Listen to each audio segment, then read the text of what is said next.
your name goes up on one of these banners to every StarCraft player's dream. BlizzCon, are you ready? It is time. Massive connection. How do you stop this army? You are the best player in the world. Hey everyone, welcome back to BlizzCon. I am Artosis alongside Rotterdam. We just had one hell of a series. I think both series have been very good. I mean, the first one, 3-0 on paper always looks like, was that worth watching? Yes, that was absolutely worth watching because Su put up one hell of a fight in the way we expect Su to do it with a lot of units, not a lot of tech, but it was very fun. But yeah, that second one got very close, I think, in Game 5 as well. Yeah, certainly it did. And now we have another match coming up that I think is going to be pretty close. We have Classic going up against Rogue. Yes, I think a lot of people, including you, are leaning towards Rogue, right? I mean, and the man is a previous world champion. He looked very good in the round of 16, and he's kind of becoming the hero of the other two races as well, because he's like, yeah, I play Zerg, Zerg's really good. Like, no, it's really good. And the other Zergs are like, come on, Rogue, like, tone it down a notch. He's like, no, Zerg's actually amazing right now. He's like, I'm loving this, but I'm actually kind of feeling a classic upset here. I really do. Yeah, Really? Well, Rogue has really come back into form lately. You know, he had that amazing 2017 where he won basically every tournament in the world, right? He won Katowice, he won Super Tournament, he won Shanghai and IEM, he won BlizzCon as well. But last year he fell a little bit shorter. Here he is, though, looking very strong. Katowice was 2018, no? Like right after 2018, yes, yeah, right after he won the global finals. But he was absolutely on a hot streak. Where he's like, oh, I need to win tournaments to make it to global finals. I'll do that. I'll win that. Then he kind of fell off. People were like, wow, was Rogue a one-hit wonder? He's like, no, don't worry. Katowice is coming up. Yeah. I'll win that one too. Yeah. Now, this guy is a badass. There's no other way to put it. I mean, his face is on one of those banners here in the hallway. He's a very exciting and fun player. In the round of 16, it also really felt that he didn't want to mess around too much. He's like, neither Swarmos and Roaches are good. I'll do that, and I'll punish even some of the very best Protoss players in the world. Well, when you say some of the very best Protoss players in the world, this guy comes to mind. Classic is an absolute monster. He just killed the beginning of this year. It's really been years of him right up at the pinnacle of Protoss, in fact. Yep. No, I think most people agree with that. I think a lot of, especially the pro gamers in general, they always say Classic and Stats, right? Those were the two Protosses for the longest time. And that's why it's heartbreaking to maybe not see Trap make it into the semifinal, because Trap has done so much. Like, he deserves to be mentioned. But it's just difficult. They have had a lot of great Protoss players, with Zaz, with SOS back then as well. But Classic for me has always been not just good, but he's like the tiny bit of special good. He's solid, he can macro, but he can also spice things up if he needs to. Yeah, he definitely plans things out well. And let's not forget, he has 2 BlizzCon top 4s under his belt already, so he is not a stranger to this stage. Now, taking a look at the maps, Roddy, what do you think about this lineup? We see a very different Vito, right? Because last series we actually saw Winter's Gate being played, and this time that's not happening. So we'll see. I mean, it's a best of 5. I think that these two are very evenly matched. And yes, Rogue is full of confidence, but I'm feeling Classic, so I think we're going to see a bunch of games anyway. All right, let's get into it. Down in the bottom right of Thunderbird, a previous world championship, he is Rogue.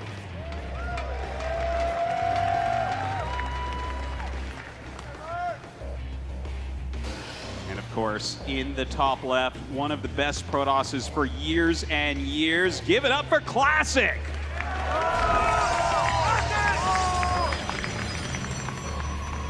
What I love a lot about Classic is that you can't really put him in a certain category, right, as a Protoss player. He's not cheesy, he doesn't always macro, he doesn't just love Stargate openings. Like, no, he's just kind of one of these Protoss players that can do it all. Whatever is popular, whatever is strong, whatever suits the meta, Classic is capable of playing it and executing it at the very highest level. Well, let me say something I think about Classic. I want to see what you think of this, Roddy. I think as far as planning goes, he might be the best, or at least a top 2 Protoss in that regard.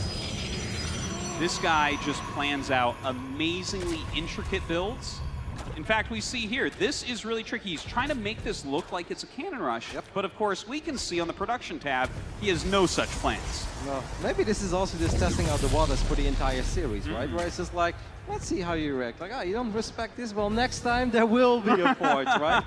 But no, I'm with you. He's absolutely fantastic when it comes to planning out. I mean, you get to see a lot more of that than I do in general, but in the GSL, he has shown up. Like, he comes up with these proxy locations where you're like, that doesn't even make sense, Classic. That can't work. And surprise, surprise, it does work. Now, what I'd love to see this series is, like, we're always going to see a Stargate play, right? That's just going to happen. But I'd love to see him sprinkle in a glaive build as well. Like, Trap only did it once in the best of 5. And it wasn't even like the damage that I think you're dreaming of as a Protoss, but it was still good enough to win the game. And I think some of those openings are a little bit underused. Well, we'll see if he mixes that in a little bit. I have already seen his probe kind of in a funny location, so I think he's got an interesting opener for us here. It looks like it is just going to be a Stargate. In the meantime, of course, we have Rogue scouting absolutely everywhere with his Zerglings. Yep. Maybe that early probe did kind of scare him, and even though that pylon wasn't real, like there's still a good chance that you're going to proxy something. Like you said before, this is something Classic's known for. He will hide something in the last place you will scout it. I don't know how he figures that out, but Rogue is showing a lot of respect here searching the map. Now, of course, Classic had plenty of things to work with when it comes to the way that Rogue likes to play this matchup. We saw a lot of the Nidus Swarmos, Roaches in the round of 16. Now, I don't really see any reason for Rogue not to keep doing that, right? Because he was getting a lot of very convincing, and I would almost say easy victories with that build. So I also feel that Classic, I mean, the ball's in your corner, right? You've had 5-6 days here, beautiful weather, sit on your balcony. You have plenty of time to theorize on how he wants to tackle that playstyle. Yeah, you're definitely right about that. And I mean, opening up with the Oracle, this is a pretty standard opener here from Classic. As far as Rogue goes, just playing a defensive game, he's throwing down his spores, of course. That weird placement of the Stargate, Rogue hasn't seen it yet. He can't confirm that there's an Oracle on the way.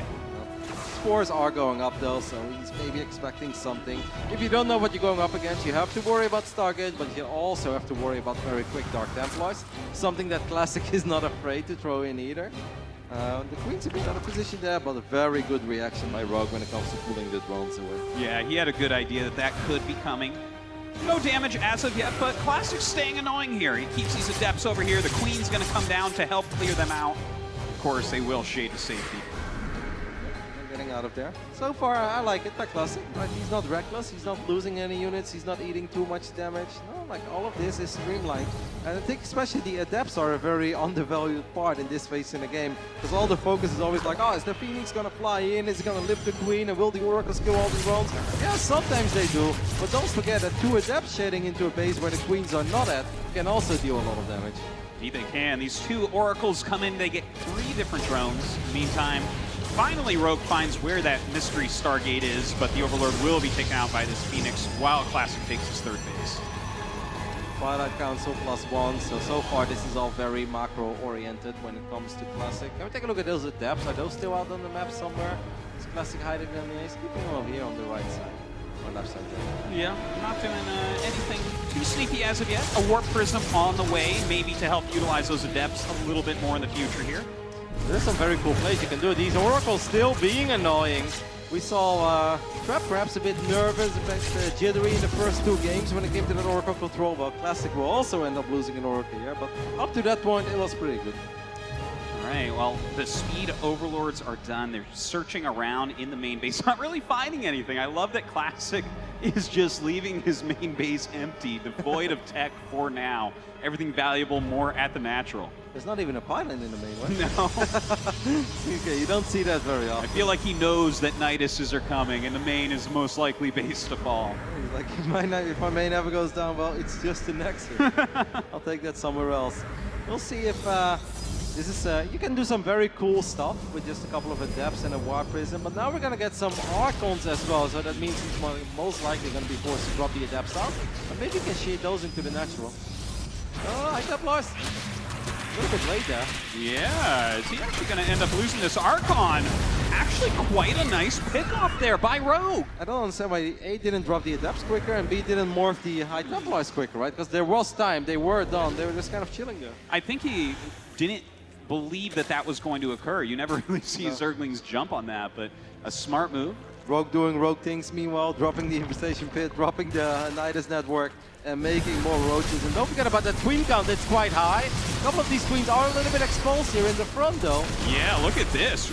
Classic's starting to put on some real pressure here, charging up, taking out some of these queens, keeping the pressure on. The single Archon coming up as well. Imagine if there were 2 Archons here. That would have been devastating. That would have been so much more scary. Now a lot of additional roaches have been produced. So I think at this point, Rogue should be able to deal with this with just a bit of micro. That Prism, by the way, is in trouble. Well, looks like he dives in with everything and just barely gets out with that Warp Prism. A good save. And let's not forget, he did see that the Nidus is up, so that's something that he can prepare for at home. Yeah, he doesn't have a lot, though. I mean, that was quite expensive what Classic just did there. And I think after losing that Archon before this party even started, maybe he shouldn't have committed that hard. Getting a couple of roaches is cool, getting a couple of queens is very nice, but at this point you're going to be forced to back off, and he's going to be forced to be defensive for a very long time. Well, look at just how forward Rogue is about this. Fly 2 speed overseers right into the main base, get those Niduses going. Well, the Forge is actually a lot of trouble here. That means no +2 for Classic. Yeah, big deal right there. In the meantime, the Nidus finishes up. Rogue sending roaches here into the main base, going after a whole bunch of these probes. And the second Forge finishing up, not even going to be powered anymore. These roaches are going to get out of there for now as well. Don't forget, 12 Swarmos are on the way. So this is just the beginning of a Rogue's party. This is what Rogue is so strong at. He has been crushing all of the world's best Protosses with this exact play. The Nidus and the Swarm host just launching in wave after wave of Locusts, going after that economy for Protoss. It's such a hard thing to fight against, but Classic knows he has to be active. It's insane how quickly that supply explodes, right, for Rogue. It's like he's at 140, he's 150 now, he's close to maxed out. I guarantee you a minute from now he will actually be maxed out, and then Zord will start building up that bank. First wave here is not getting too much done. Good moves there by Classic with the Warp Prism as well, but it's not just about the first wave. He's going to have to do this 5-6 more times. He's going to have to get out there somehow and clear these, because if you let Rogue dictate the game like this and launch in his Locust at will, you are never going to hold on. Looks like Classic tries to come down the ramp, but Rogue's army just too strong right now. Yep. I mean, that's still quite a few Ravagers that you have to respect. You got to respect the Lynx as well. They can surround you with Stalkers and Immortals. Classic can only do one thing, that's I would say build a few more batteries, use those batteries and just defend. All right, we'll see how that works out for him if he does. A lot of Stalkers out right now. The Locust jumping in. He's starting to use his Blink Micro to get back, but a lot of damage coming in right now. Well, there was a Stasis Trap in the middle there, trapping a couple of these Ravagers. That's cool, but the Stalkers are having a tough time dealing with all these Locusts. Rogue, meanwhile, is still maxed out. Classic also lost power to a couple of his gateways. That can be quite frustrating. Let's see if Classic can get out here and push him back right now. The Stasis actually keeping his Immortal stuck in the main base. Bring back this Prism to help out. The Stasis wears off, and Rogue keeps that pressure on. Yeah, Rogue's spending all of his money. He's being reckless here, but he can afford it because he's rich. He's got the supply lead. He's getting a couple of roaches in the main base now as well. And Classic's army is becoming smaller and smaller. Not having that +2, I think, was very painful there as well. Yes, indeed. And with these Locusts coming up, Classic with almost nothing left over. This is looking very rough. Oh, the dive in, killing off an Immortal, killing off these buildings as well as Cybernetics Core falls. And Classic just doesn't have much left. It almost feels like Rogue is doing this now in a disrespectful manner. He's like, yeah, we can drag this out, but that's really unnecessary. Like, I've got too much. You can't possibly be dealing with this. Rogue is maxed out. He's spending every single penny that he has on these roaches, on these links, and he's just rallying everything. Well, Nidusing everything to the other side of the map. Just Niduses everywhere at this point, throwing more and more down. And GG is called. Rogue takes game number 1 in somewhat dominating fashion. Yeah. You know, I think you brought this up on one of the segments we had on one of the couches, where it's like, yes, Rogue does this very fast, and he's amazing with the Roach Nidus Swarmos, but he often does it very greedy. He makes like 5 Roaches, and then he just starts building Nidus networks and 12 Swarmos. So maybe you can attack him before that. I think that's kind of what Classic was planning on here. Even though he was rich, he had a good economy, he's like, I know that Rogue's a greedy boy, I can punish him, but I think losing that one Archon before it even started, I think at that point, even though the plan is good, and it could have worked, because Rogue was indeed, once again, very greedy, I think once you lose an Archon like that, you got to abandon the plan. Yeah, you know what? He dived in deeply as well with those Oracles. And when you start losing Oracles, when you don't have the energy, it's going to be harder to actually find where those Niduses are going down and deny them. that with the failed attack at the front, like you pointed out, I feel like those two things together, as soon as Rogue saw that, he's like, okay, this game's going to be easy from here. Thunderbird is also tricky, right? Because you can, like, having 3 bases easily as a Protoss is awesome, and then suddenly, like, you're like, I'm kind of contained over here. Like, it's hard to get to those Nidus networks.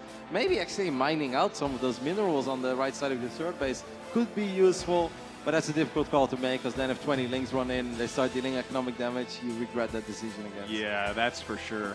Definitely very difficult to play in this type of situation. It's what Rogue really excels in, but just the fact that Classic tried to be aggressive gives me hope for him in the rest of the series. Absolutely. I think that attack had a lot more potential with 2 Archons, and I'm not saying that he would win the game there, but you can just get more done. Maybe get a Kenzo actually on that first infestation pit or the Nidus network. Whatever building was very exposed there in the front.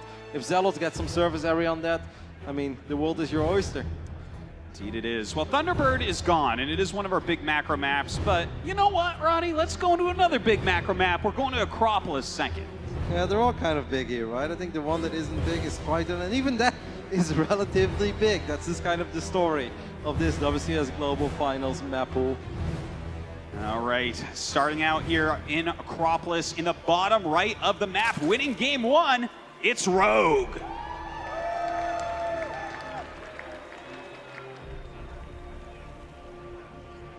In the top left, playing a solid game but unable to hold on, it's Classic.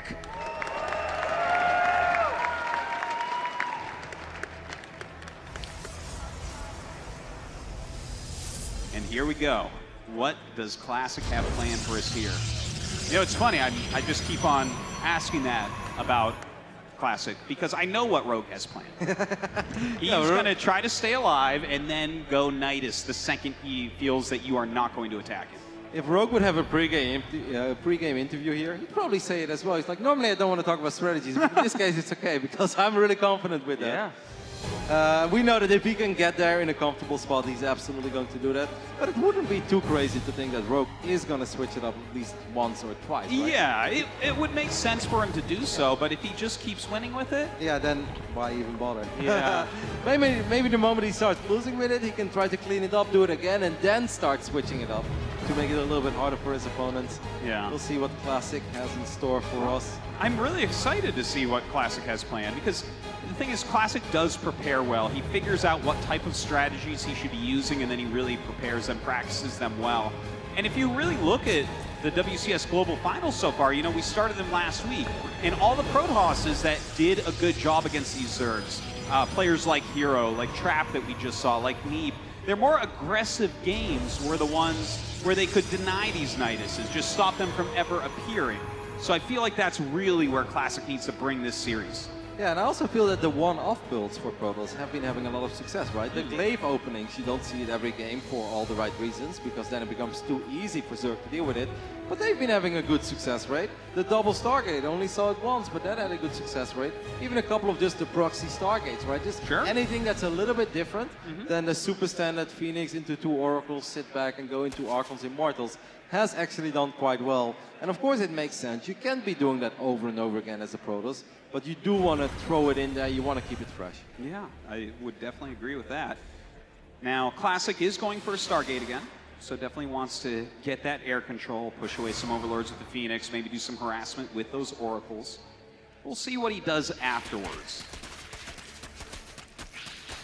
Yeah.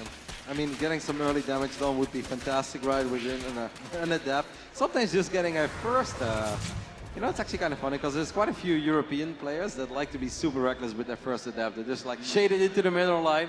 And like, I'd say if you can get 2 drones with your first adapt, then it's worth it, right? But whenever I try it, I get 0. And I'm like, this never works. Like, yeah, it's not supposed to, so don't feel bad about that. Classic not doing that. He's a little more cautious. Well, again, you know, if you lose anything extra... Oh, what is this over here? It's actually really weird. Well, yeah, it's a very peculiar time to put a pylon out on the map. It has to be a gate, though, right? I would imagine it would be a gateway. A Twilight, you say? Okay. I mean, would this just be for Dark Templar? Is that... I can't really think what else you're going to do with this hidden out there. I don't know. It's risky as well because you don't want to be losing a Twilight count. So if the game drags on, I feel like you can proxy a lot of things in this matchup and be okay and transition out of it. Maybe Glaives. Oh, Or yeah, just super Glaives fast or a charge. Yeah, it has to be one of the two. That's Yeah, for sure. well, if you're putting that many gates out there, this is a big-time all-in classic. Yeah. Not leaving any room for error. He is either going to kill Rogue or this game is going to make Rogue up 2-0. Well, we've seen this in the past. Classic with his proxy Twilight. Sometimes, but definitely proxy gateways where he hits with the adapts time. He's getting a robo behind all of this as well. I wonder if that's just to get a War Prism in the main base, right? So you can hit on both sides. Is the robo over here, though? Yeah, I think this is to throw off his opponent. You know a Speed Overlord's going to be coming in. Double Stargate, like he's like, hey, I'm going double Stargate over here. Oh, okay. Build drones, Rogue. You want to build all the drones. I love how he starts the Oh Phoenix my too. God. This is a brilliant move from Classic. He's trying to signal that he's going to go Mass Phoenix, which is the furthest thing from what he's doing. Yep. It's like second. This is amazing. I wonder if Rogue is buying it. He's still He building. might be. Okay, now that's the scout though, Artolsis. Now that's the scout that you want. You can cancel all of that Classic that you had. Rogue is gonna build roaches and nothing but roaches. I would say he's building an Evo chamber. Why is he doing that? Well, maybe to get upgrades for his Locust. Well, of course, we're not there quite yet. He's abandoning the third base. Yeah, I think so. He realizes just how dangerous this could be.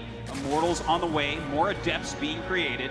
But I would say if you're Classic and you can just kill that hatchery and then you can disengage, I'm not saying give up your entire proxy, but I would be quite happy with killing this hatch. He's on 45 probes. I don't mind it. No. He is going to end up killing this hatchery. There's no doubt about that, at least. And then you want to shade back though, because you do want to keep all those gateways alive, right? That's the big downside as a Protoss player. If you proxy this much, here we go. These adepts with flames, they're pushing out quite a bit of damage.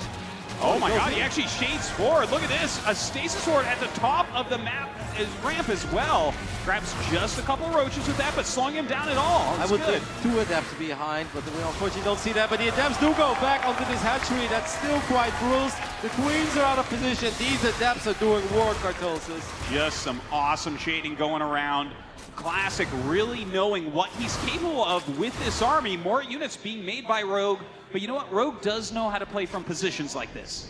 Yeah, but this is going to be difficult because the Robo is proxied as well. So that means that Immortals are going to show up to this party quite quickly. And what, I guess the only thing you can really make here is just an insane amount of roaches and then get some Ravages as well. Because there are still a lot of Adepts alive, so Zerglings are simply not going to be that effective. Well, looks like he's been watching this all along. He's completely aware of the type of army he's up against. More Ravagers being made. That Roach speed almost halfway done here. And Rogue even throwing down some Spine Crawlers. Yeah, you need anything basically at this point. With all the queens in the mix, I mean, it could be alright, but Rogue is quite broke, and Ravages are kind of expensive. Yeah, there's no doubt. But you know what? With this many Adepts, Glaives, now he's building up some Force Field energy as well. I feel like Classic knows exactly what to do in this situation. I mean, he's probably not going to commit in like the worst spot ever either. I'd love to see an Observer. I think one Observer could be massive. It seems like Classic is just going to step on creep like this. Oh my God, look at that beautiful force fields going down, trapping a couple of these Ravagers and killing them off. It looks like Classic's lost almost nothing so far, but he is using up a lot of force field energy. Don't forget that the War Prism is now showing up, and that's going to make his life a lot easier. Classic is probably a little bit like, I'm still on two bases. Like, do I have to do this? Well, doesn't really matter, but he wants to do it apparently. Drops more force fields. Careful with the War Prism. The Prism is down. Oh, it looks like, though, he is dealing a lot of damage here. Transfusions going down absolutely everywhere. The Queen's getting wiped out. Roaches working their way forward. The Vial's going down, but missing some good micro there from Classic. Still 3 Immortals left over. Yeah, the Immortal Focus Fire is very important here. You want to target the Roaches, and that is what he's doing in the end. Look how quickly those Roaches fall when the Immortals are actually shooting at Roaches and not at those Queens, not at those Spores. It seems like this is going to be enough as Rogue is starting to run out of units. Yeah, and Classic even backing up right now. He does not want to fight against that stack defense right away. Waiting just a moment here, making another round of Adepts, another Sentry, another Immortal. He knows that this game is in hand. Yep. Obviously, you were always a bit intimidated when you see the spines there. It's like, I don't have to fight there. At this point, it's all right. The only uncomfortable position for... Ooh, a bit scared there for Classic, is that if Classic truly decides to go home, right? Let's say you want to go home, you want to go up to 3 bases. Yeah. That's awkward because you have so much of your production on the right top side of the map. Well, I don't think he's going home, okay? We haven't seen a Forge, we haven't seen the third Nexus. I mean, even Rogue dropping creep where he might expand to next. The Immortal count is at 2 at this point, though. I mean, This army looks very impressive by Classic, but it's a lot of adepts, and yeah, the adepts can buffer and they can soak up shots. The adepts are not necessarily fantastic against the roaches. Oh, it looks like he finishes 2 adept shades, goes into the natural here, trying to get some economic damage done, but good micro from Rogue. Only loses a single drone. I like the attempt though. It's always worth to try. 2 adepts are not going to make a difference in that fight. Seems like Classic had enough. This time he's really committing. Some great force fields going down once again, picking off some of these very valuable Ravagers or Adepts coming in from that prism, keeping it back so it cannot be sniped. And almost only Roaches left over. The Immortals doing huge work here. I love how Rogue is bringing the Spore Crawlers forward, getting a couple of shots up on the prism, but it seems like it's not going to be enough. These Immortals have simply done way too much damage to all of the Roaches. A few Lings are not going to make the difference either. Classic is doing it. Beautiful game right there, and GG comes out from Rogue. Classic tying up the series 1-1 with a beautiful mind game and a beautiful all-in strategy. I love how he was trying to sell it so hard, making that second Phoenix, making the second Stargate in the main base. He's like, please build more drones, more spores. I'm not sure if Rogue totally bought it. And then obviously the Zergling scouted what was actually happening. But once again, these one-off builds of the Protosses are finding a lot of success. Absolutely. It's, again, a very well-planned strategy from Classic. But at the same time, I want to mention, I feel like Rogue showed a lot of his strength there as well. When he realized that he was getting all in, he immediately fell back. Well, we're going to see how game number 3 goes after a quick commercial break. BlizzCon 2019 is brought to you by T-Mobile. Their newest signal goes farther than ever, and it's built 5G ready. MSI, True Gaming. Intel, the official CPU partner of BlizzCon. Cisco, the official networking partner of BlizzCon. And by HyperX. We're all gamers.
BlizzCon 2019 is brought to you by Coca-Cola, the official refreshment of BlizzCon. Facebook Gaming, a world of play. Samsung SSD, performance gamers trust. Corsair, do your thing. And by NVIDIA.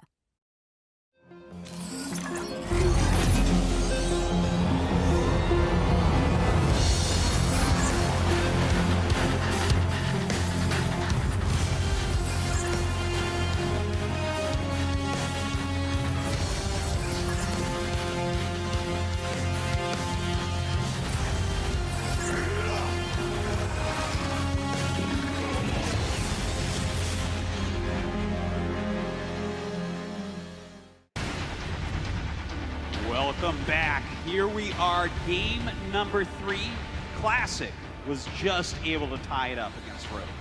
Yes, with a very cool build. I mean, once again, like we want to see more of that kind of stuff because in a lot of the games where the Protoss becomes too predictable, especially against Rogue, Rogue's like, all right, thank you very much. I know how to deal with this.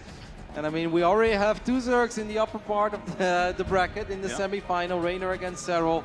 It would be cool to see at least 1, if not 2, non-Zergs advance as well on the bottom side of the bracket. Well, Classic is our last hope for Protoss. He is the last Protoss left in this tournament so far. Let's not forget as well, this is his last big tournament. He's going to be going to the Korean military very, very soon. It was even up in the air if he could be here at BlizzCon. Yep, it actually took a long time. We were all, of course, very happy to see that in the end he was able to make it, and he made it out of the round of 16 as well. I mean, he deserved it. He had another fantastic year, like so many before. But this time, I'm sure that he would love to go all the way.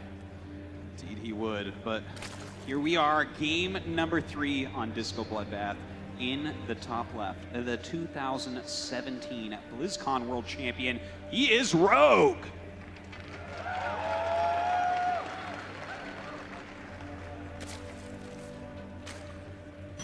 And his opponent reaching the top 4 at BlizzCon twice in the past, looking for his first championship.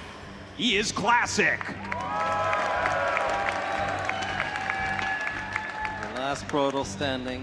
Oh, that's right. I think that's why people starting to get behind him here a little bit as well. Yeah, well, I mean, it's fitting that he is the last Protoss standing. You know, he kind of has this little bit of a nickname over in Korea as Protoss Incarnate. You know, he really represents Protoss. He's a very tricky, creative player. He mixes it up a lot of aggressive plays as well. And I think that's what we need to see. If you are going to defeat these best Zergs in the world, you need to show the strongest, most creative aggression that you have. Yep, it needs to be wild. It needs to be so unpredictable that maybe you don't even know what you're doing anymore at one point. And just make it harder for these guys. Classic, of course, once upon a time a Terran player. That's something we don't talk about often, but that's kind of how he got started. Yeah, he was actually a Brood War Terran player, StarCraft 1 Terran player. And back in the day, we had a draft, just like in our sports, as I like to call them, real sports. Oh my God. And he was actually the #1 draft pick. That's how talented he was. And I mean, here he is. He's, you know, several championships later in StarCraft 2, showing that still. Yep. He's been a very fun player to follow over the years, and we're gonna miss him, but I'm sure that he will come back. Like they pretty much always come back to us. Yeah, there's a very good chance, I think. So we'll see. First links are out on the way for Rogue. Of course, going to be very important to scout. I mean, you always want to scout when you go up against Protoss, but I think after what happened in the previous game, we're going to see even more links running around and just checking every single corner of these maps. Once again, pretty much every single map that you're going to see in this best of 5 is big. So yes, it is a little bit of work, but you got to work for it then. Yeah, you certainly do. There's no excuses to be made here. Win or go home. Now, Disco Bloodbath, what do you think about this map for Protoss vs. Zerg, Roddy? I kind of like it, and I'm one of the very few. Like, I'm a Protoss player. It's a little different than most of those other Protosses out there, but I think it's a great Stargate map. I also think it's a map where you can drag it into the late game a little bit more.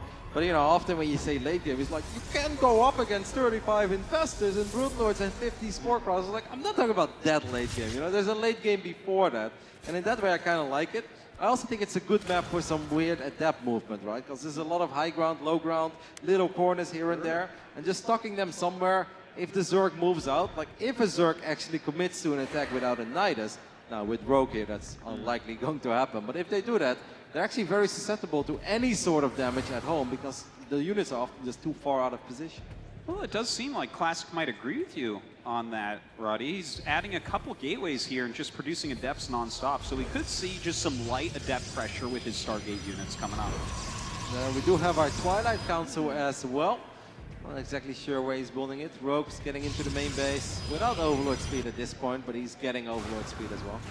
Adepts, oh, you're gonna go. I think he has 2 more. He's probably looking at the Oracles. What is killing drones? Something was killing drones. Ah, there it is. Well, getting a couple kills is pretty normal for a single Oracle. It's a shame though, because if those Adepts are, let's say, between mineral patches or in a corner somewhere, that amount of Zerglings would have actually not been enough, right? So yeah, a little bit sloppy there by Classic, and well done, of course, by Rogue. But it's not necessarily a game-ending situation. Suddenly, the Overlord does get taken down, but it saw the Twilight. Glaives are on the way, which kind of makes me even sadder that he lost those 2 Adepts. Exactly. Like, I mean, every Adept matters at that point. You can't be building Adepts forever, because eventually they will start falling off. Not if they're backed by 3 Immortals and a Warp Prism, like in the previous game, and you're going up against a 2-base Zerg. But in most scenarios, Adepts are good for a little while, and then it falls off. Now this Scout though, if you're Rogue, would you immediately be like, oh, this is Glaives? Now you know, but I think that to that point you didn't know yet. Well, he looks like he's doing a big shade forward right now. He gets up there, and there's just Zerglings for the time being. Of course, Glaives not done quite yet, but Classic keeping that pressure on. Yep, Glaives more than halfway done. That was, I think, a decent fight against the Lynx. This shade is going to finish up as well, so he's in the main base. There is quite some surface area for the Lynx, but the Link count isn't really there anymore, and that's where you want to have your Adepts. This is actually paying off already, even before Glaives is done. Look at that, another shade actually getting out of here right now as Glaives is very close to finishing. Gonna go ahead and save 4 of these Adepts. More gates on the way, and Immortal as well. This is so funny, right? Because how often do you see 7 Adepts shade into a main base before Glaives is even done? Now we have some more Adepts. He could keep all of them together, but he could also start splitting them up a little bit, because the Roach count isn't that high yet. Yeah, well, it seems like he's just going for some massive damage at the moment. Oh, even more gateways coming out, so it seems like once again, Classic just deciding to put on all the pressure available to him. That Warp Prism on the mix, we're on the way now as well. That Stasis Trap is not going to work out. The Queen's a little bit exposed. Where are the Roaches? Okay, oh, well, good juke there. He's going to get some damage on this hatchery at least. Very nice cancel right there. Moves through this 3rd base, going to shade again, but only Queen's chasing. The Roach is back, getting ready to catch this, but does get canceled once again. I'm curious to see if Rogue is actually going to start making drones or more units. For now, it's more units, and we know that that's the correct choice, because Classic is not going up to 3 bases yet. Classic actually made an Immortal. He's getting a couple of sentries. Yeah, this Scout is going to be massive by Rogue. Yeah, it seems like Rogue still keeping on top of this, trying to figure out what else is going on here. Classic trying to hide the Prism and the Immortal, but the Overlord going to fly right in. Now he's going to spot the Robo Bay. I mean, Rogue is actually making a few more drones. I really thought that this Overlord was going to spot the Immortal and the Sentry and the Prism. That did not happen, but Rogue is making more Spike Thrillers now. He's like, a Robo Bay? I'm not buying it, but we could see some Disruptors, right? Disruptors are good in these low eco games. Yes, absolutely. I mean, if you're going to counter this army with a bunch of Roach Ravager, that's not so good at dodging disruptions, so... He cancelled it, unfortunately. Ah, too bad. Well, you know what? If that's going to help him to buy a few more Sentries and Depths, let's do it. This is so many Adepts, by the way. Would you just shade on top of the army? Or maybe he's going to drop a force field in the main base. I don't know how this is going to work. Oh, he actually throws down force fields there at the natural, blocking a huge chunk of the army. That means that he can move forward with his main army here, picking off some units and some structures. Losing the Prism is so terrifying, though. You need that Warp Prism because there's only one Immortal in that mix, and this Immortal needs to do all the damage. Yeah, it really does. Some good force fields going down, but Rogue not even clearing them. Looks like Classic once again with a gigantic shade. This is going to force everything to run back a little bit, and he cancels it. Yeah. Losing the Prism is such a shame because otherwise that one Immortal can really start doing some serious work. But just relying on it without having a Prism there is a bit too scary. Now he builds the Robo Bay again, and I think this time he's serious. Well, Yeah, I think he has to have some other way of winning this game because it seems like this attack, you've used up a lot of your sentry energy. As you said, Roddy, only one immortal here. It just doesn't pack as much of a punch anymore. No, I mean, in the previous game it worked because it was A against the 2-base Zerg, and B, he had 3 immortals in the mix. And 3 immortals or 1 immortal makes a massive difference. I think Rogue's roam count is also perfect, right? Like 57. It's enough where he can comfortably make units and even lose a couple, but it's not so many that we're like, oh my god, Rogue, where are your units? I like the double Robo Bay though. Like, you got to do something here. Yeah. I think just sitting back and expanding is going to be almost impossible. So why not try to make a couple of disruptors? If you can get 3 or 4 out, this is suddenly a completely winnable game again. Yeah, I mean, that's one of the greatest comeback mechanics that Protoss really has. If you don't dodge one time, that disruption, it just does so much damage. Rogue is at a 172 supply, but once again, this map is massive. Can he take the fight off creep? It seems like he kind of wants to before disruptors are out. I'm not sure though. I'm still kind of, like, Classic is in a bad spot, but I feel like there's potential.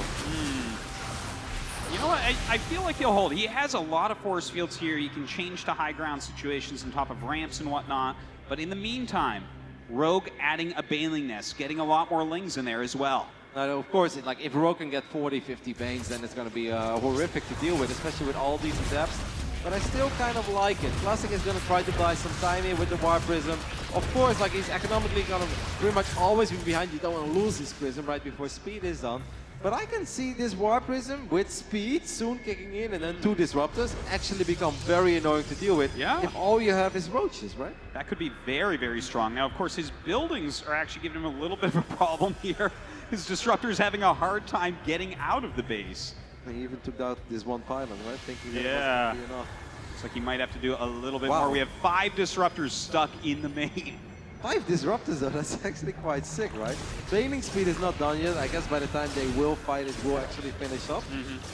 Rogue is getting his +1 melee. That's going to be very useful, especially if he can ever get +2, then he can start doing some real economic damage. But with disruptors, maybe.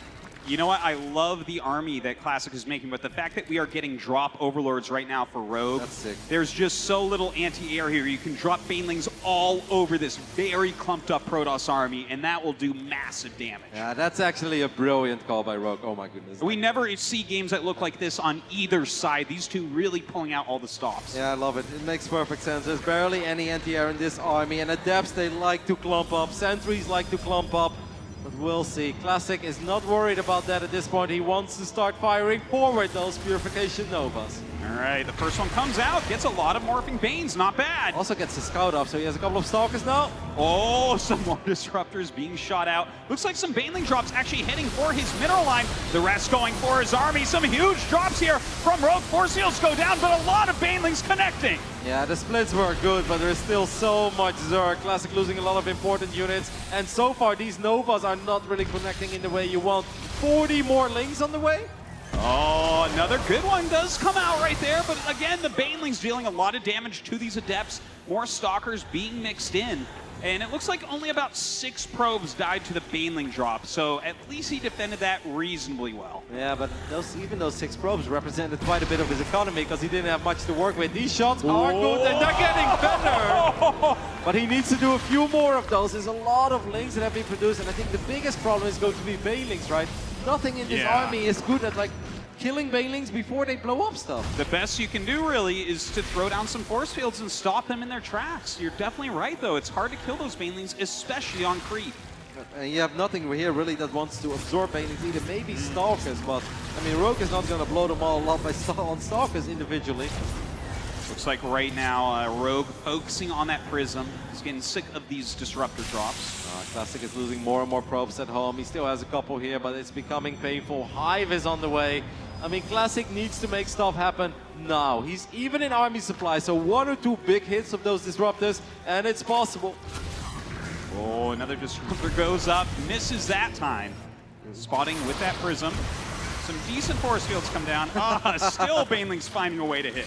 Yeah, but he also saved the Disruptor. I love it. It's like a save couple. Gonna get a few more sentries. This is really it. Yes, Classic is on 3 bases, but he's committed. He wants to end this game way before Hive Tech finishes up, and preferably before +2 finishes up as well on those Lings and Baits. Oh, good pickup there from Classic. Here comes the Army. That's a huge one. The Disruptor gets a lot of banes, but there are so many banelings here rolling in. The flank is gigantic, and that is that. GG. Rogue absolutely demolishing Classic in that final fight. That was sick. At one point you're like, wow, those hits are good, but the veins just never stopped. They came in from every angle. And yes, we had force fields, but we didn't have that many force fields. Oh, I don't even know how many force fields you need in that situation. Rogue just pounced upon Classic. I feel like Classic gave himself, though, a lot of opportunities to do big damage, to come back. He was fighting well, but Rogue was too clever with these Baneling drops and flanks. I just think going Banelings in the first place is a brilliant call there, right? Like, if he would have just sticked on Roaches, or maybe he goes for a Spire or something along those lines, like, yes, those things could have worked, but it could have been very awkward. There was simply no better unit available to Rogue than the Baneling. First in the drops, then to harass, and eventually to swallow up the whole army. Well, we see that Classic is doing his best here, right? He's really brought out some very interesting things that we haven't thought of, we haven't seen. But he only has one more chance. That's it. He has to win these next 2 games or he's out. I wonder how this would have played out if he wouldn't have cancelled the Robobay the first time, right? And this all would have been a bit faster. Because like Rogue did have a little bit of extra time to mine up that third, even getting that fourth base up and running. And like, you know, 53 drones or 65, and then, especially when it comes to Banelings, makes a massive difference. Because Banelings are quite cheap, so if you have the better economy, you can suddenly make so many more. It was a good try by Classic, I think, but it wasn't enough. Yeah, well, I mean, okay, so we've seen the proxy play in the second game on Acropolis. That did get him the victory, right? That was very well executed Immortal push with a lot of adepts and sentries. We saw something not exactly the same here in Game 3, but Falling, what do you want to see in Game 4 out of Classic if he's to take this map? Well, like, if he opens up with as much aggression as he just showed, you can't lose the Prism. Like, we almost forget about it, right? Because the ending was really spectacular, but it all started with that first attack, a lot of adepts and a single Immortal, but he lost that Warp Prism. If he doesn't lose the Prism there, you could be potentially casting a completely different game as well. All right, Triton, our next map, the smallest one out of the set. I mean, you ask me what I want to see, I always only want to see one thing. And it's disgusting, but it's double Stargate Phoenix. Well, we'll see if Classic thinks that that's his best last chance here. Rogue on match point, looking for that BlizzCon round of 4. Yeah, Rogue looking really good. Obviously no stranger to this stage. We walked past his poster. Looked mighty fine on it here in the hallways of this beautiful convention as we're getting ready for Game 4 as we are loading into Triton. In the top left, on match point, ready to try to get to the round of 4. Give it up for Rogue!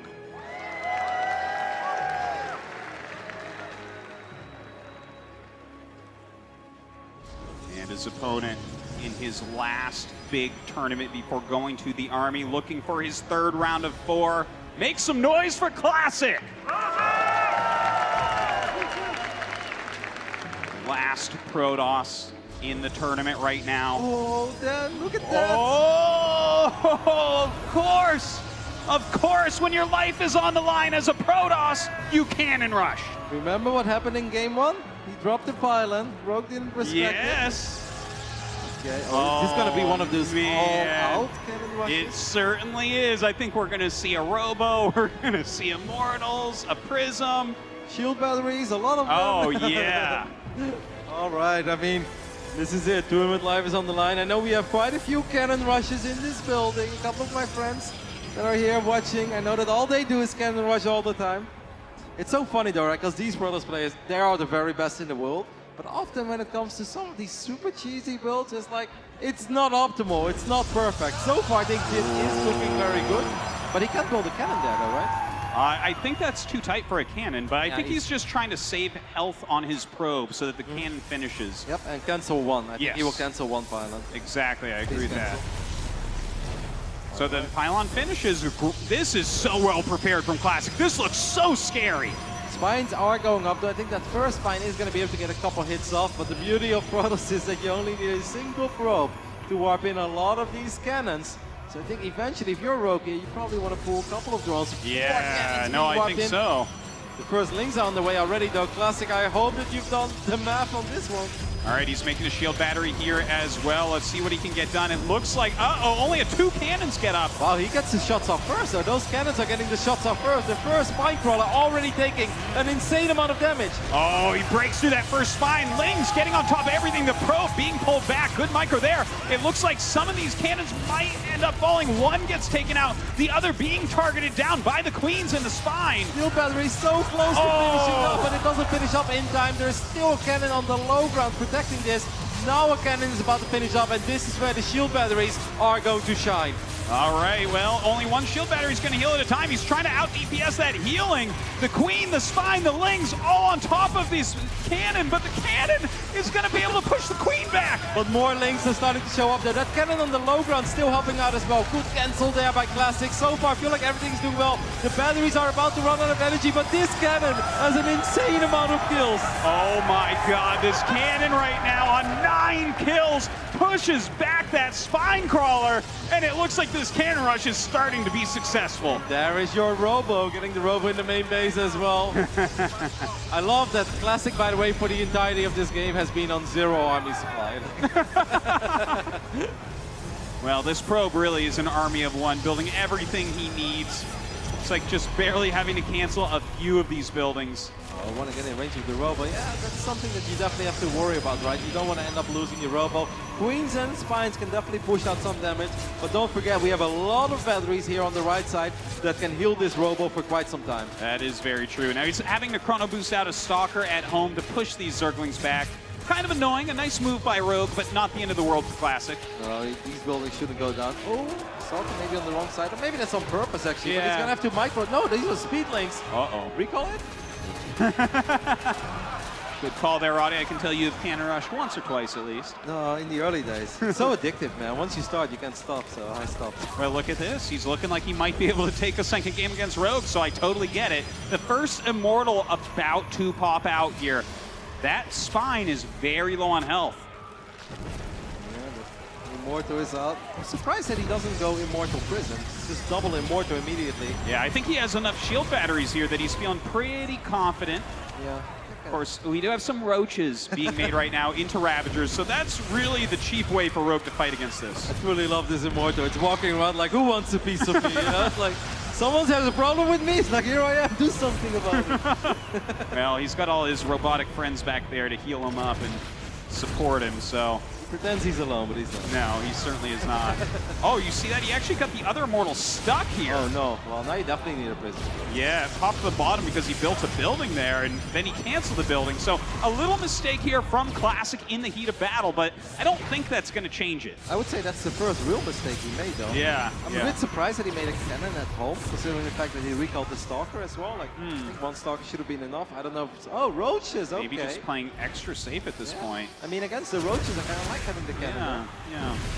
All right, now we have double Immortal Prism, and that's it.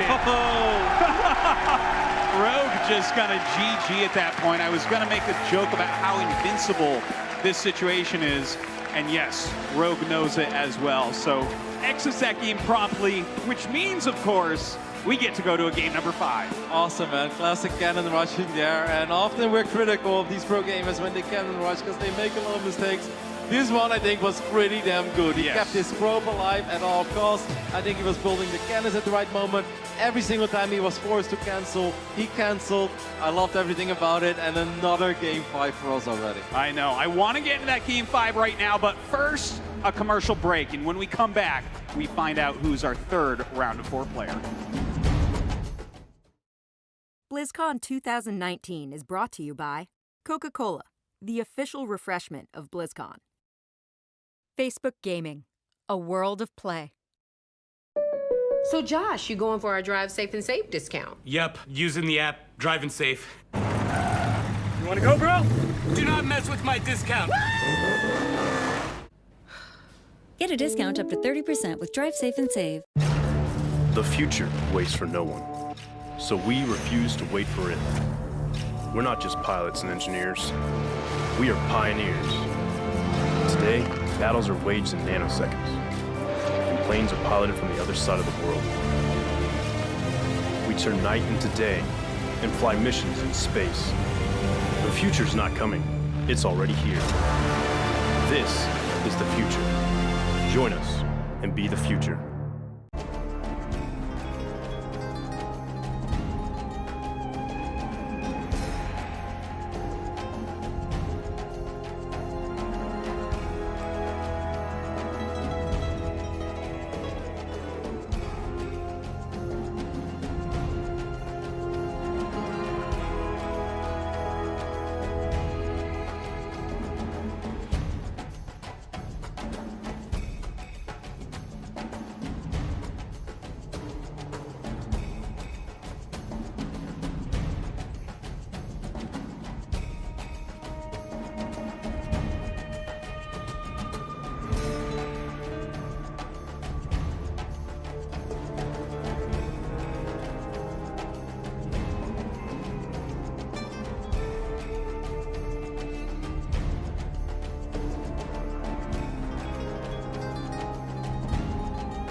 All right, we are back, and it is time for game number 5 between Rogue and Classic, two storied Korean pro gamers, one of which is our last Protoss in the tournament. It's impossible not to be happy, right? Back-to-back game 5s, that's what we want. We saw Cannon Rush. I mean, that's not something we always see at this level, and it worked. The execution was perfect. I can't wait. I mean, Classic really has been throwing a lot of curveballs. We can say a lot of things, but not that he's been predictable, because he's not been predictable at all. I can't wait to see what he has in store for us. Can't wait to see if the last Protoss standing can sneak into the semifinals of BlizzCon 2019. Well, our last map is World of Sleepers. This is kind of notoriously hard against Zerg. They do get that rich gas very quickly. There's a lot of places to pop up Nidus worms that can be a little bit difficult to get your army over to. So again, I feel like we need to see a rush from Classic. Let's see it. Cannon Rush, I don't know about that, but something aggressive. All right, over here in the top right, playing for a spot in the round of 4, he is Rogue.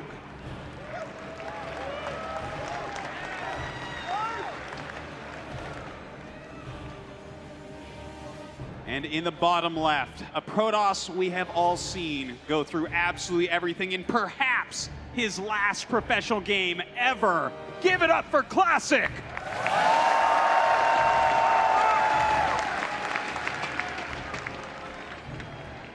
It's absolutely been one hell of a series so far. The previous best of 5 also ended on the World of Sleepers.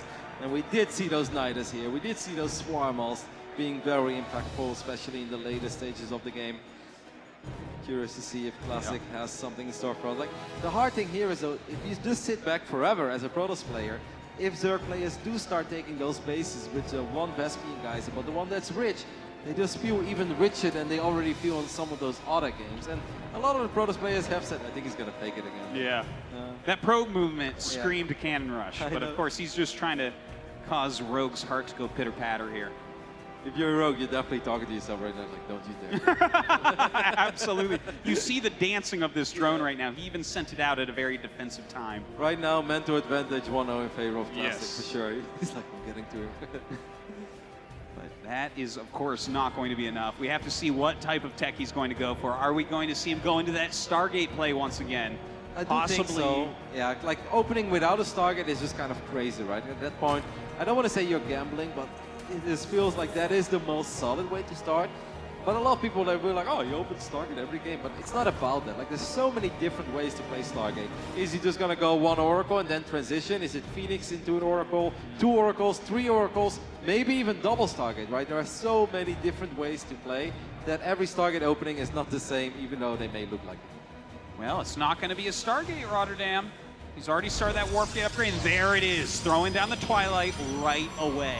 So either he's going for a good old DT drop, or he's really crazy and he opens up Resonating Glaive straight off the bat. Well, I mean, I'd love it, but I'm down. It's Whatever is going to give Classic a chance here to show what he's got. A Stalker coming out, of course, a lot of times that's to kill off any Overlords trying to scout what you're up to. The probe scouts the third base. Classic, what is it going to be? We don't see a Robo yet. Doesn't have to guess where it could just be straight up Glaives. Yeah, it's a possibility. It could be straight up DP tech as well. Yeah, that's really. There it is. All right. Does he have? Wait, I see something blue on the minimap. What's that? The probe? I thought I saw something. I guess I'm seeing it wrong. Yeah. Oh. A proxy pylon out there so he can warp in his quick DTs. This is basically the quickest DTs that you will ever see in professional StarCraft 2. So there is the possibility that he just knocks Rogue down with this immediately. I mean, it's a crazy play. There you do have one Spore Crawler, but often if Zerg players are not sure what they're going up against, they don't build 3 Spores, right? They have like 1 Spore. It's like the safety Spore. I can always fall back to this Spore. But, you know, losing 2 out of 3 bases is still pretty bad. It's pretty awful, no doubt about that. Now, look, everything at home for Classic looking kind of normal, right? He's adding his gases, he's getting a robotics, he's making some more gateways. It's close to finishing up already. That Dark Shrine is close to finishing up. I mean, those are going to be slow warp-ins. For people who haven't played StarCraft in a while, if your pylon is not connected to a warp gate or a nexus, your warp-ins will take longer. But, I mean, they still be on the other side of the map immediately, so he's still buying time. Oh, here we go. 2 DTs being warped in right now. I believe there's only 1 Spore. It looks like another Spore is being started. So Rogue is preparing for something coming in, whether it's Oracles or DTs. Well, he's going to see it now. The Overlord has seen it. Where's that second Spore Crawler? Can we take a look at that real quick? Good friend, Awesome Sauce. I think the second one is at the third base. The DTs can kill this Spore. Oh, yeah, they can. But look at this. What? It's trying to actually surround everything right now. This DT going to work right now. The other DT went up into the main base. Looks like that one gets surrounded. Wait, did he cancel the one? Yeah, I think he did, actually. Oh, a nice transfusion goes down. Okay, this was really cool and everything, but can we talk about what's happening on the production tab? Oh, my God. Why is he getting Blink? He's getting Dark Templar Blink right now. This is something you almost never see. I can see there's a really cool animation at the top, by the way.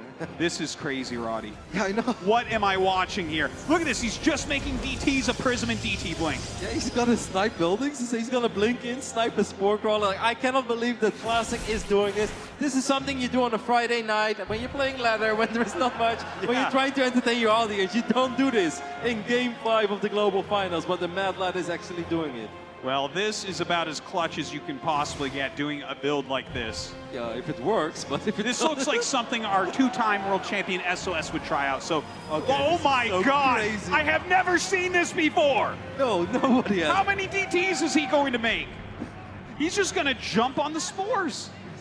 Is there an overseer? I mean, what do you think? He's got an observer as well. He's going to blink into the main base here with high ground vision. Roaches are on the way, though. All that Rogue needs to do is get a lot of roaches out. He doesn't have the right amount of roaches right now, I believe. Oh, he's waiting for his second blink right now. Classic is so all in. These DTs have to do a lot. All the links are on the other side of the map as well. Rogue's very confused. Rogue's making drones, by the way. There goes the lair. Oh, going after the lair right now. Right-clicking with so many Dark Templars, and look at this. Takes it down in a matter of seconds. I cannot believe what we're watching. He's going to recall all of these attempts as well. What a move from Classic! And now the tech of Rogue absolutely reset. This is sick. This is absolutely sick. I mean, Rogue does still have 2 bases. He can still make an insane amount of roaches, and he didn't lose that many drones, but this reminds me a little bit of what we saw in Acropolis, even though it's, of course, super different. Now he's going to morph them into Archons, and he's just going to go into that Immortal Archon, maybe Zealot composition. Yeah, with the I mean, you just killed off a base. It's sick. The What a layer, ball. nonetheless, which, you know what that means? Stormhost Nidus? Nope, sorry, that's not going to happen. So you have to play with these low-tech units right now. Very good, by the way, they decided roach speed before losing the lair. That would have been a disaster. That would have been. I mean, these queens are actually very important, so it's very important for Rogue that it keeps them alive. You don't want to lose them. Even just burning off some energy here, I think if I'm Classic, I'd be like, Yeah. it's something. Oh, this is totally worthwhile for him to do while he's setting up that 3rd base. He's waiting for some upgrades to finish that +1 in charge. Both very important. He's got another DT in the main. Yeah, don't forget that, like, even though he morphed a lot of his DTs into the Archons, he can always utilize the fact that he already has a Dark Shrine and he's got Shadow Strike, also known as Blink DT, as we like to call it. I mean, he can be so annoying with it. Yes, he can. Looking forward to seeing when he jumps in there to deal that damage. Yeah, it looks like the DT still doing some harassment. Oh my goodness. I really have the feeling that Classic is taking control of this game at this point. Yes. What an opening, what a build, what a moment to bring it out. Well, look at the numbers here, right? 52 workers for Rogue, 47 for Classic. That's totally reasonable. Army supplies the same when your opponent's on roaches? Yes, every day of the week for Protoss, you want that situation. Yeah, I mean, he's got a high attack army, he's got more of it, or at least by the looks of it. I mean, now +1 melee is gonna go down, but we saw that in some of the games that Reino dropped as well. Like, Banelings can be very effective against his army, but you need an insane economy for that to be the case, right? And that economy, Rogue simply doesn't have it right now. Rogue is going for a little run-by. He's gonna grab a couple probes here, but he's also pretty good defensively. Yeah, I mean, it does a little bit of damage. What he really wanted is for Classic to turn around.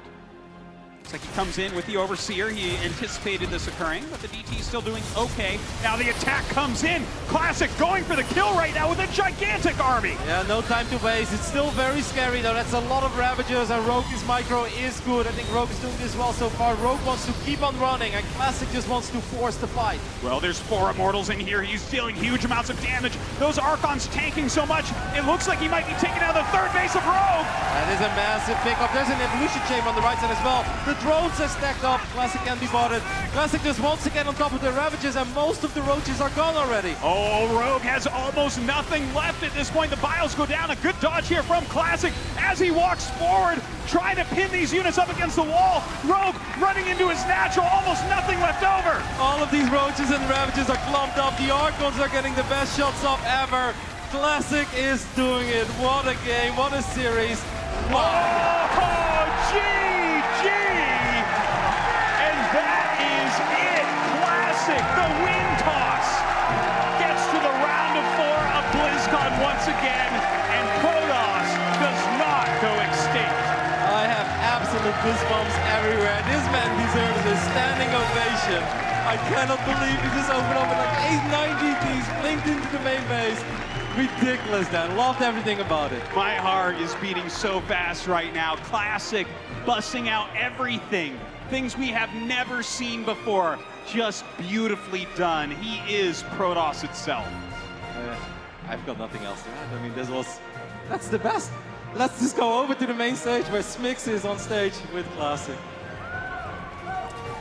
Thank you very much, Rotterdam. Wow, congratulations, Classic. You are through to the round of 4. I know that this is your last BlizzCon, so the hunger to win must be even greater. Tell us what it means to you to be able to make the semifinals here today. 축하드리고요.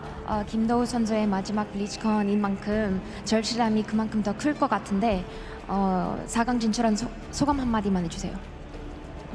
네, 정말 열심히 준비했는데 저그전이 어렵기도 하고 또 이병렬 선수가 굉장히 잘하는 선수이기 때문에 솔직히 이렇게 준비를 잘했는데도 이길 수 있을까라는 생각을 많이 했어요. 그래서 굉장히 긴장을 많이 했는데 이렇게 3대2로 이렇게 극적으로 이겨서 올라가게 되어서 너무 기쁘네요. So he says, I prepared so hard, but even with that, I find PVZ very hard right now, and added on top of that, I know that Rogue is such a good player, so I really worried about whether my preparation would be enough, but I'm so glad that it was enough and that I was able to just barely, in a 3-2 fashion, move forward to the round of 4. And Classic, I need to bring up the blink DTs that we saw in that 5th map. We had such a fantastic time watching it. Was it something that you had prepared ahead of time, or did you decide in the moment? 5세트 때 전멸 암흑기사에 대해서 물어보고 싶은데 미리 준비해온 전략이었나요? 아니면 순간적으로 선택한 전략이었나요? 네, 미리 준비를 했었는데 이거를 5세트에 사용을 할까를 굉장히 고민을 많이 했어요. 왜냐하면 이 다크 전멸 빌드가 한 번 실수하면 그냥 다크 암흑기사가 다 죽으면서 그냥 허무하게 질 수도 있어가지고 굉장히 걱정을 많이 했는데 그래도 이 빌드로 이긴다면 굉장히 멋있을 것 같아가지고 네, 이렇게 준비하게 됐어요. So he says it actually was a strategy that I prepared beforehand, but honestly, in this 5th map, I did have a lot of concerns about whether to use it or not, because I knew that there was a possibility that if my DTs were blocked and they just died, that it would just be a really sad GG for me there. So I definitely deliberated on it a bit, but I thought to myself, conversely, if it worked, then it would be a really cool victory in front of everyone here. So in the end, I decided to go through with it, and I am so glad I was able to win using it. But for now, you are through to the semifinals, so congratulations once again, Classic. Let's head back to the casters. All right, a very cool way to win is an understatement for that victory, no doubt. Yeah, no, you could just say, I would become a legend. Yes, you would, Classic. That's right. I can't believe it. I mean, seen a lot of things. You watch a lot of StarCraft, I watch a lot of StarCraft. Most people in this building watch a lot of StarCraft. That was just crazy. Doing that on the global finals in Game 5 as well against Rogue, a previous world champion. I've got nothing else to add. Amazing, fantastic stuff.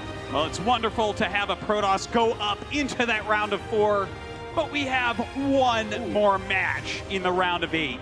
The best Zerg in Korea, Dark, going up against the undisputed greatest Terran of all time, Maru. Do we need to hype this up? I don't think so, right? I mean, this is the one series that everybody was talking about immediately. A ridiculous fixture for a quarterfinal setup. And I mean, we just saw the last Protoss advance, so maybe, just maybe, we can see that last Terran player advance as well. And then you have a perfectly balanced semi-final. That's right. Well, you don't want to miss that, so don't go anywhere. Quick commercial break, and we're back with Dark against Maru. BlizzCon 2019 is brought to you by T-Mobile. Their newest signal goes farther than ever, and it's built 5G ready. MSI, True Gaming. Intel, the official CPU partner of BlizzCon. Cisco, the official networking partner of BlizzCon. And by HyperX, we're all gamers.